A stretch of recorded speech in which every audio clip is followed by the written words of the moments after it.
Hey everyone, welcome. We'll wait just a minute here for some more people to file in. So we'll start in 60 seconds.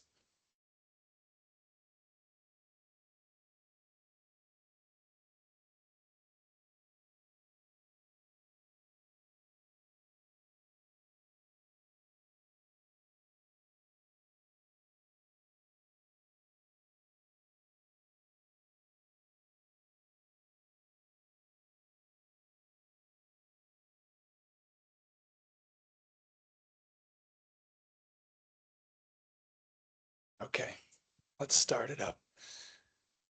Awesome. Can everyone see my screen? Cool. Awesome. Thanks for joining today, everyone. I'm Trevor Jacobson, and Alex is my colleague here. We're going to walk you through today how detecting privilege access misuse early and how we can help you with that. Today, we'll walk through identity-based threats and how they're evolving. More importantly, how you're going to be able to stop them in real time.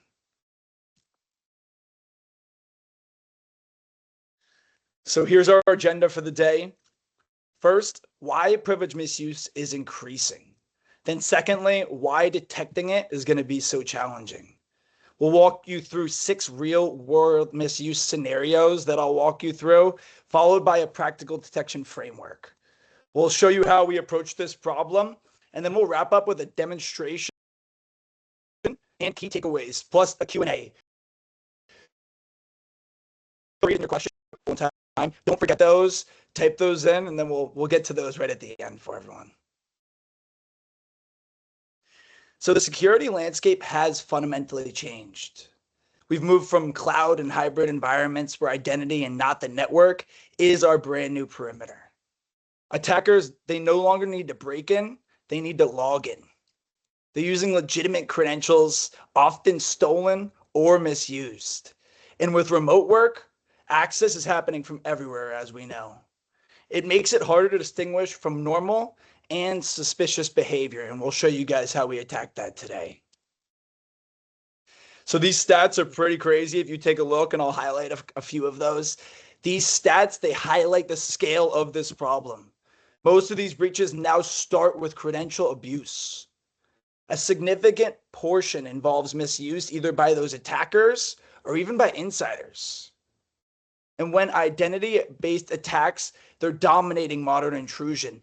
So that's the key takeaway here is privilege access is one of the most critical and most exploited attack surfaces today, as you can see. Things like 30% of total intrusions are identity-based attacks. Think about that. That's 1/3 of all attacks. 45%, almost half, are incidents because internal users are given too much privilege access. And then 1/3, 34% of these incidents occurred due to granting standing privileges to third parties. So that's another thing that we'll show you here and something that people don't think about a lot of the time. So why traditional controls fail is because traditional security controls were not designed for this new modern reality we're in. The firewalls will not see insider misuse. MFA is going to confirm the identity, but it won't confirm the intent. Logs are going to be scattered across the systems, making slow in detection, very slow and fragmented for you guys, which is not good. We'll show you the longer it takes, the greater the damage. So even if you have those strong controls, they may not catch what actually matters, and you may not even ever see what actually happened. So why it's harder in 2026? Modern environments, they add another layer of complexity. You now have more machine identities than human users. AI is accelerating the attack speed. And SaaS creates hidden privilege paths that we didn't have before. All of this will expand the attack surface while reducing the visibility. We're going to help you with that, and I'll show you in a little bit. Misuse scenario 1 out of 6 here is the most straightforward scenario that we see. It's using compromised admin credentials. They log in as a trusted user, they operate under the radar. And because this access is legitimate, Traditional tools will not flag it. That's what makes it so dangerous. You may never even have the visibility into it. Here's number 2, lateral movement and golden ticket attacks. Here, attackers are moving laterally after gaining that access. They impersonate those high privilege identities. They're going to establish persistence, and then they're going to expand across all your systems. This often includes things like golden ticket attacks.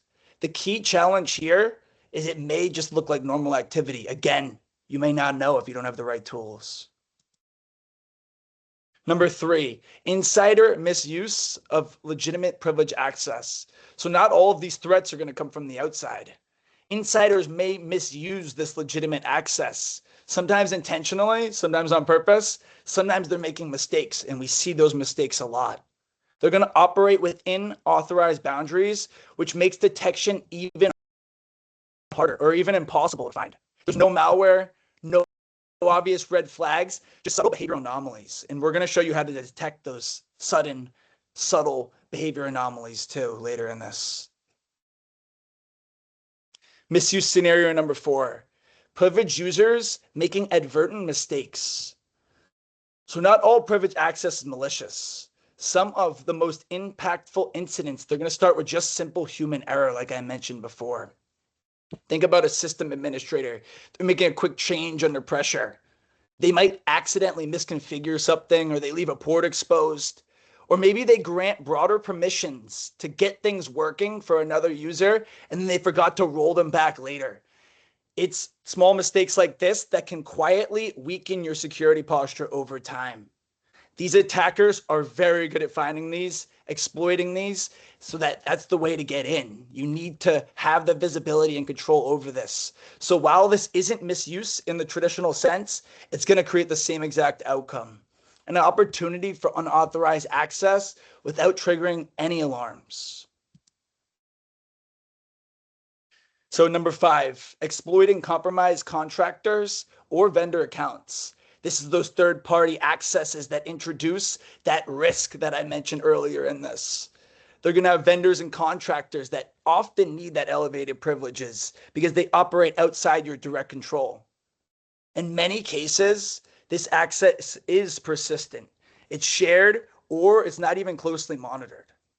Now imagine that vendor's credentials are compromised. An attacker can walk straight into your environment through that trusted access path.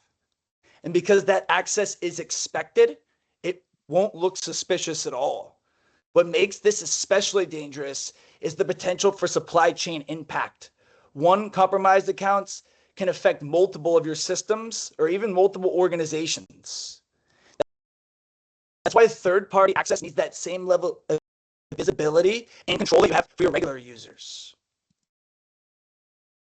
Now, this is one I mention all the time, misuse scenario number 6, and this is something that happens quite frequently. Abuse of service or shadow accounts.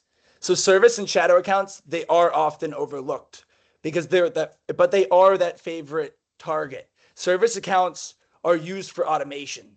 They're used for integration, background processes, and they have really high privileges almost every time. But unlike human users, they don't log in interactively. So their behavior is really never monitored usually.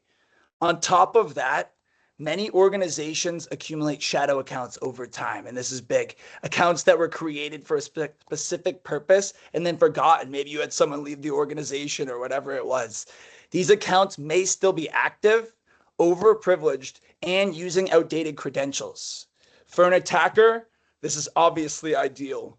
You have persistent trusted access with zero to no visibility.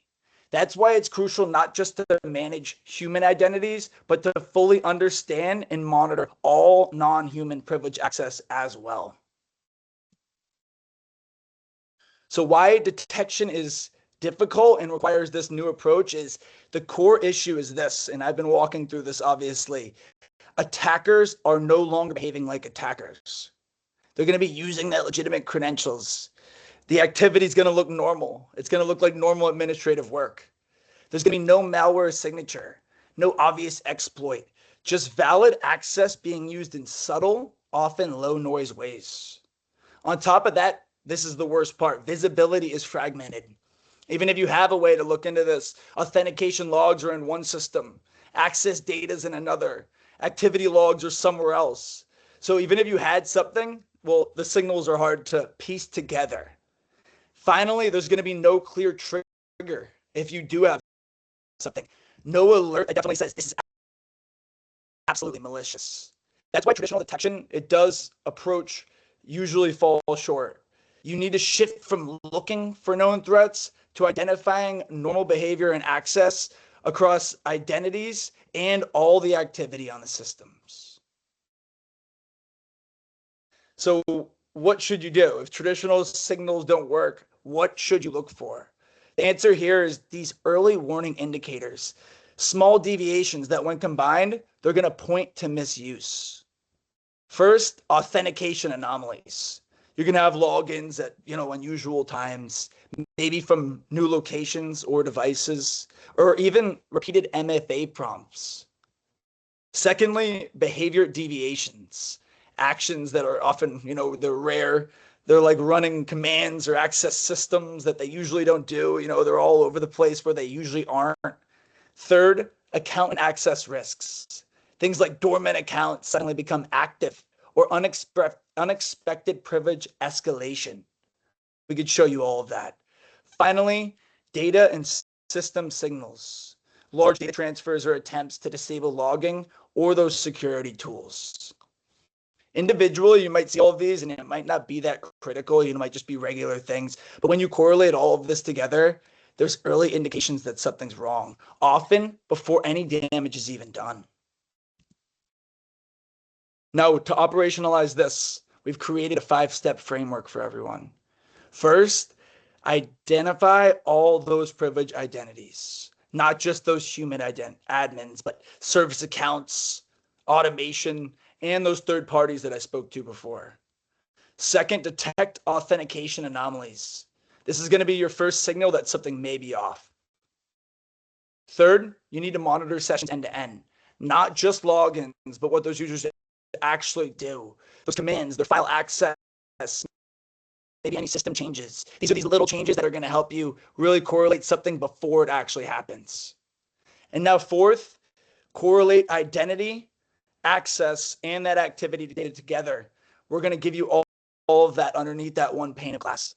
This is where you turn those isolated signals into those meaningful insights that you might not have. And finally, automate that containment. Because once you detect misuse, the speed is critical. Whether that's terminating a session, rotating credentials, or anything you need to do next. The framework helps you move from reactive to proactive. This is the exact approach we've built.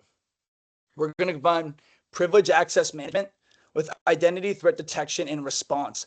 So you're not just controlling access, but you're actively monitoring it and protecting it. We first off provide unified access governance. So you can manage who has access and when they have access. We capture full session intelligence. We'll give you that full visibility into what's happening during all of those privileged sessions. So there's really no way around it. We're going to deliver you, and this is huge, real-time risk signaling. We're going to detect suspicious logins and actions right as they occur. Give it straight to you right in your email so that you know exactly what happened. Importantly, we're able to automate response so you can immediately stop these sessions if something is happening. You're going to be able to terminate them. You're going to be able to block those users and even rotate those credentials if something does look wrong. The goal is to give you complete visibility and control so that you can enable fast, confident response when it actually matters. Now, let me walk you through what this actually looks like and how we've brought this together for you. First, it's like I said, that unified access governance. We control who gets access and identity checks before every single one of those sessions. We'll give you second off deep session intelligence. We're going to see exactly what those users do, not just when they're logged in, but we'll give you that full session visibility across all their systems and even what's happening on the monitor if you want to go that far with things. We'll give you real-time risk signaling. We're going to be able to detect suspicious logins and risky behavior. We even have SIM integration for easy context. This is huge, and I've mentioned this a few times. Automated response and audit. We're going to be able to act instantly. We're going to be able to terminate those sessions, block those users, rotate those credentials, and keep that full audit trail of exactly what happened if something happened. This is going to give you that full visibility and control, plus that fast response across that whole privilege access lifestyle that you may not have at the moment. And we'll go over it a little bit more here. First, unified access governance, which is your modern PAM foundation. Like I mentioned, just-in-time access, approval workflow flows, password vaults, all access, like I mentioned before, through that one pane of glass. No jumping between tools. Quickly, it's all right there for you. Next is going to be deep session intelligence. We're recording everything and analyzing it in real time, not just for compliance, but to actually understand what's happening. We'll give you those unusual commands, risky file access, and things that usually don't fit that normal pattern of what they're actually up to. Then we're going to actively watch for any threats like suspicious logins, unauthorized USB devices, commands that shouldn't be running. Crucially, like I mentioned before, the SIM is going to be available so that we can feed directly right into that so that your SOC has full context of exactly what could have happened. And when something does go wrong, you're able to, like I terminate the session, block those users, rotate credentials, all while everything's being captured. No scrambling to piece together what happened days later, or maybe you even never noticed it before. We're going to give you all of that on a silver platter for you guys so that you're in and out on those investigations and ready for your auditors or forensics team. Now, obviously, a lot of talking from me. Let's see how this works in practice. I'm going to hand it over to Alex on our team, and he's going to be able to walk you through a great demonstration and really give you the meat of things so you get to see how this works. Over to you, Alex. Thanks, Trevor. Hello, everyone. We had a rehearsal session a couple days ago, and I really liked the 5 steps to detect privilege access misuse early slide. And I still like it because it's a great summary. And if I could save just one slide from the presentation, it would be this one. So thank you, Trevor, for the presentation.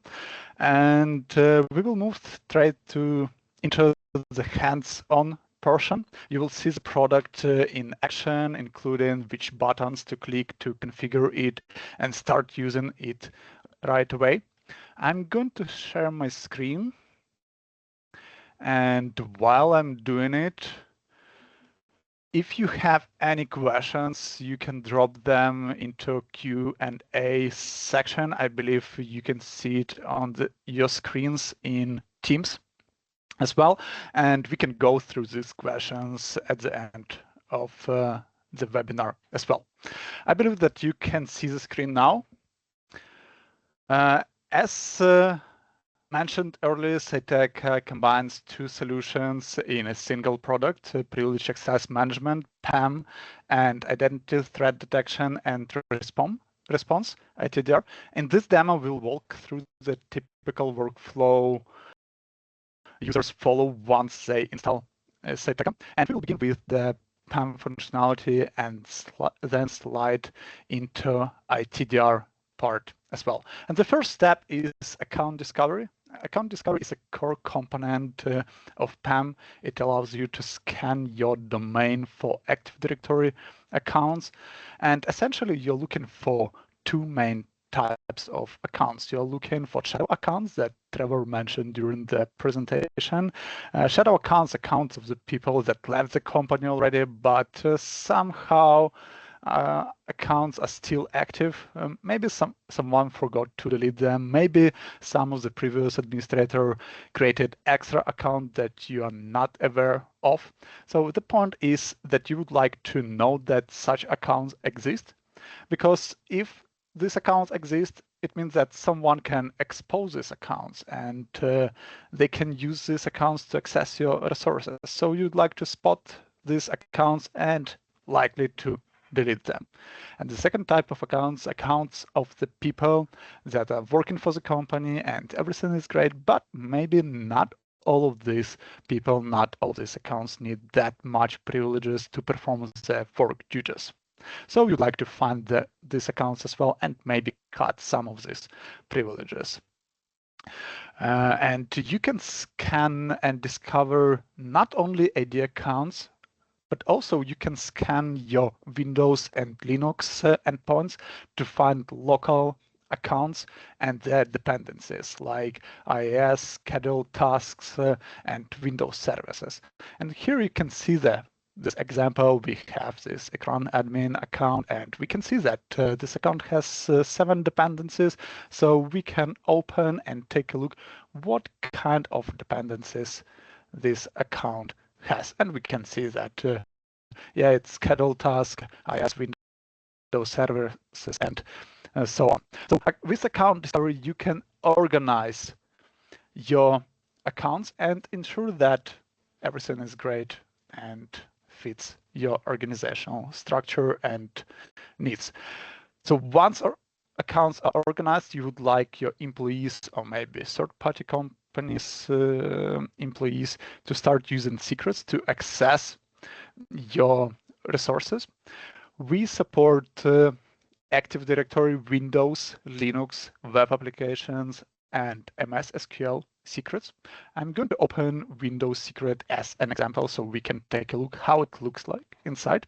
So here you can see the basic configuration with the naming of the secret and where you're going to access by this secret, what kind of account you're going to use to access this target endpoint. And secrets are basically a box with credentials inside, but not only credentials, but with some configurations on top of this. And we are going to go through this configuration and take a look how it looks like in the system. So the first one, just-in-time access tab, this support just-in-time approach.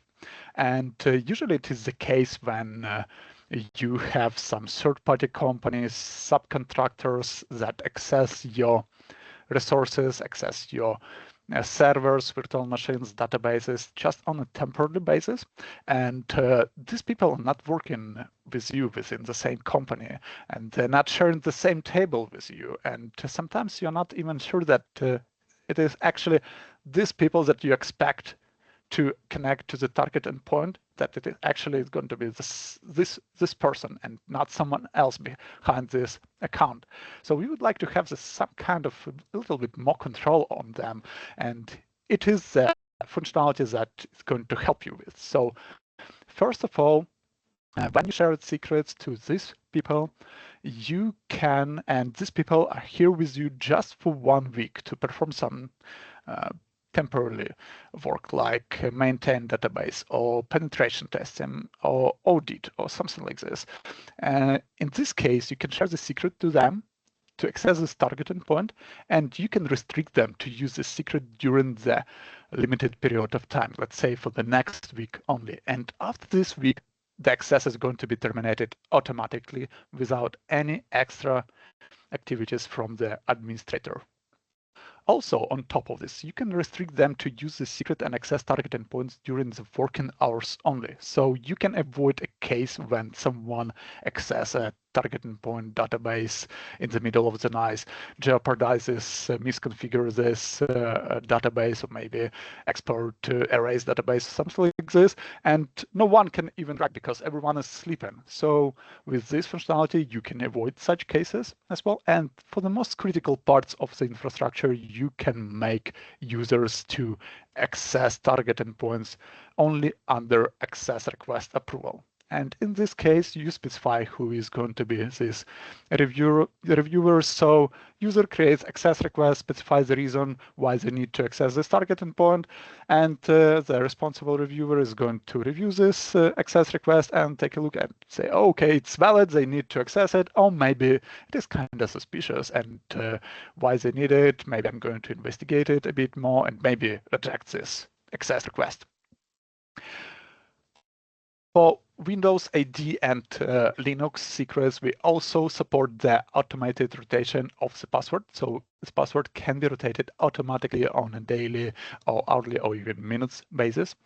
You can forcefully rotate the password whenever you would like to do this as well. And if you don't want to rotate the password automatically, but you would like to check the status of the password, if someone changed it or something like this, you can do this here as well. And of course, you can rotate the password once user is logged out from the target endpoint. And one more functionality that is pretty useful. Sometimes the valid person with valid access log into the target endpoint and everything is fine. But once this person is logged in, they can stay logged in there forever, like for days.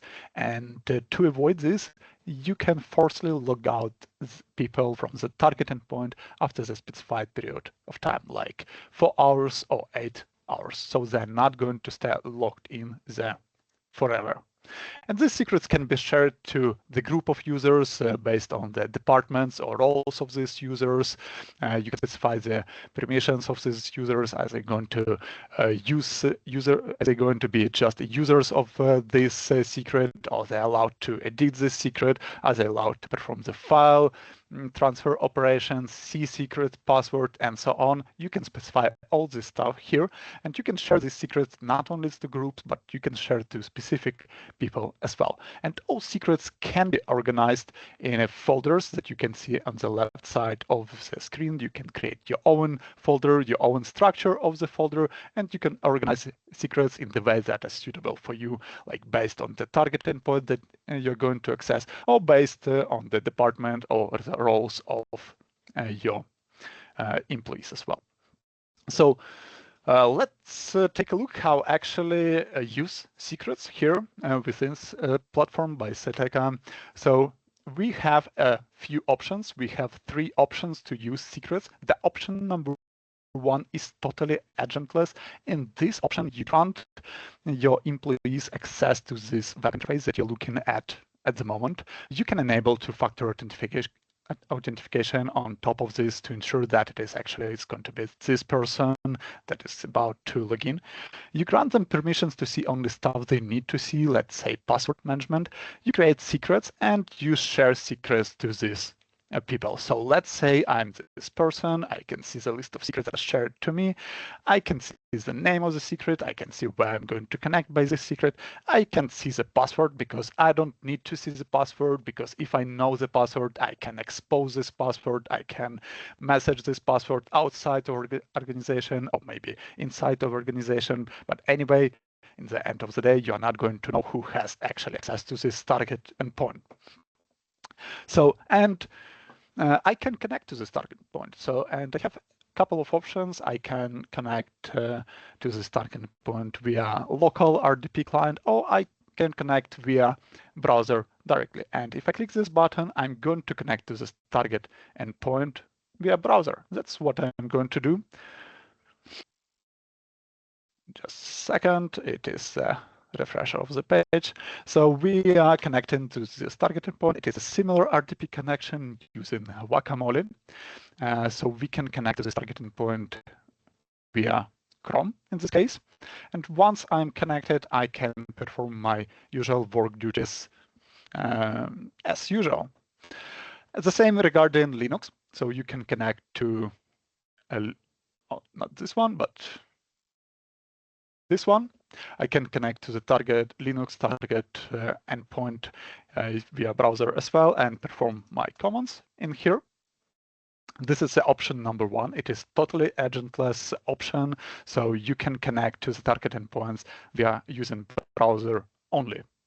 So the option number 2 is pretty common on the market. With option number 2, you can use the Syteca Desktop Connection Manager. It is a simple application that you install on the Jump server, and in this case, users are going to see the same list of users, the same structure of folders. They select, they connect to the Jump server. open the Syteca Desktop Connection Manager, select the secret, click Connect, and connect to the target endpoint. In this case, you can also record everything that is going on the jump server. You can record the screen, you can record keystrokes, and so on. And option number 3 is pretty similar to the option number 2. And the only difference is that you install Syteca Desktop Connection Manager to the workstations of your employees directly, and employees are going to open Connection Manager, select secret, and connect to the target endpoint directly from their workstation, avoiding this jump server middle point. So with spam section, with spam functionality, you can ensure that the correct person is going to have access to your resources, to your target endpoints. However, sometimes it doesn't mean that the correct person is not going to misconfigure your target endpoint, or is not going to jeopardize something on this target endpoints. And that's where the ITDR part is come to. So here you can see the list of recorded sessions. I'm going to open one of them as an example, so we can take a look how it looks like actually. And on the left side of the screen, you can see the recording itself, the recording of the screen. It can be screenshots, it can be a video stream, it can be a grayscale, it can be colorful. You can adjust FPS of the video or frequency of screenshots. So it's totally configurable. And on the right side of the screen, you can see the metadata of the user activity. You can see what kind of applications this user opened, what kind of user activities within this application this user performed. Like we can see that this user saved Excel, for example. You can see what kind of websites this user visited. You can see what kind of keystrokes, keylogin, copy-paste operations this user performed. And we can also monitor some file uploading operations to specific applications like browsers, so we can track such activities as well. And monitoring and recording that metadata and user activities allow us to offer you one more powerful functionality called alerts. And you can see these ring bells in a player, these 3 ring bells. Each ring bell is a triggered alert. And Syteca has some predefined default alerts that you can use from the day 0 once you install Syteca, but also you can create your own alerts, your own custom alerts that are going to suit your cases within your organization.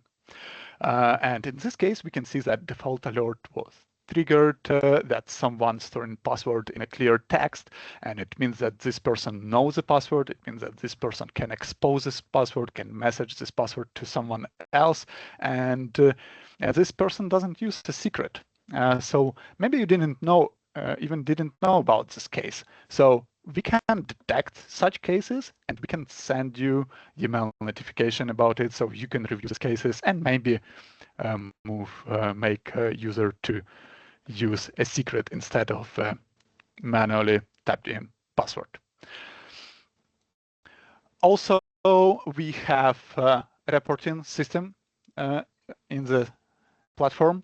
We have about 30 default reports that you can generate in the system. You can define the output format. You can generate them manually. You can schedule the generation of this report, so you're going to receive them automatically without any extra actions from your side. If you would like to create your own custom reports, it's also available, so you can integrate your Power BI to our API and create your own custom reports and custom dashboards in the system. I believe that's it from my side. So, Trevor. Yeah, that was great, Alex. That was great. Now let's get to the Q&A section of things. Let me pop that on open for us.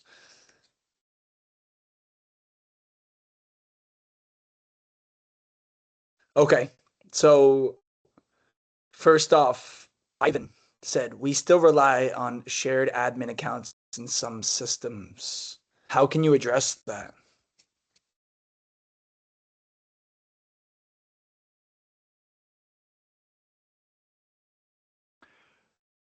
Okay, so shared admin accounts, thank you for the question, Ivan. So shared accounts are pretty common use case in the industry. It is pretty common case when you use some shared accounts to access your endpoint. The issue with such accounts usually is that you don't know who accessed this target endpoint this time. So with Syteca, you're going to know who is going to use this shared account. You're going to know all details about it, when it happened, by whom it happened, and what kind of the target point was accessible by this shared account. So we increase the transparency of using this shared accounts, so it's going to be suitable for you and it's going to be transparent for you. Awesome. Next question is, how do you support zero trust? Again, from Ivan. Okay, thank you for the question for this one. The one is pretty active, thank you. By Zero Trust, we support, we do not grant access to the target endpoint just because this user here in the list and in the platform. So first of all, we use two-factor authentication. So we would like to ensure that it is actually this person, but also we have this just-in-time access. So the responsible person can review this access request, and only once it is approved, the user is going to access a target endpoint. So we totally support the zero trust approach. Let's see. Hi, what's considered, and this is from Madi Salom. Hi, what's considered as best practice, agent or agentless? Well, it depends on what would you like to achieve. Agentless solution is pretty useful and convenient, especially if you have some third-party companies or subcontractors that access your target endpoints, because with agentless solution, PAM solution, you can grant them access to the web interface only, and that's only the thing they need to do to use a PAM system. So they don't need to use some VPNs, they don't need to install anything on there, and it is pretty easy to them to start use the system and to help you with maintaining your infrastructure and to perform penetration testing or whatever they're doing on their side to help you. And in this case, of course, you can also set up a VPN and so on, but you have this option. You can set up VPN or you can skip this part as well. And this is pretty convenient if you have this third-party companies and subcontractors. On the other hand, if you have just your employees that are going to access PAM system and access your target endpoint, you can have some agent-based approach. And in this case, they're going to access this jump server, or you can install the Syteca Connection Manager directly to their workstations. So they can just open in 1 second the PAM system and connect to the target endpoint. And the good part of this one, that users can create their own private secrets as well. So if they would like to use a secure way to connect to their web applications or something like this, they can create their own secrets and they can use secrets on their side. Great. The next question is, if a third-party vendor accesses our critical server for maintenance, how do you ensure we see and control everything they do in real time? Oh, sorry, could you repeat this? Yeah, so it is, if a third-party vendor accesses our critical server for maintenance, how do we ensure we see and control everything they do in real time? Oh, it's a nice question. Thank you. So you can ensure it by installing the agent to the target endpoint that you would like to monitor. And in this case, we are going to monitor everything that is going on the target endpoint. And it is actually the part that I just showed in the presentation. So we can record the screen, we can record the metadata of this user activity. You can set up alerts as well. And it's going to help you to understand what is going on. And also, beside of that, you can have the live sessions and you can review the live session of the user activity any moment that you would like to. Awesome. Let's see, any more questions? Feel free, if anybody does have any additional questions, type them in, right? One last second here before we pop off, if no other questions. So we'll give it another 30 seconds, but thank you. Thank you, Alex, for answering all of those questions. And really, thank you, everyone, for joining. We're going to try to do this once a month, once every few months at least at a minimum. And please look out for it. And please, if you have additional questions after this, feel free to type them in on our website. Feel free to reach out to us. You can find me on LinkedIn, Trevor Jacobson. Feel free to message me directly.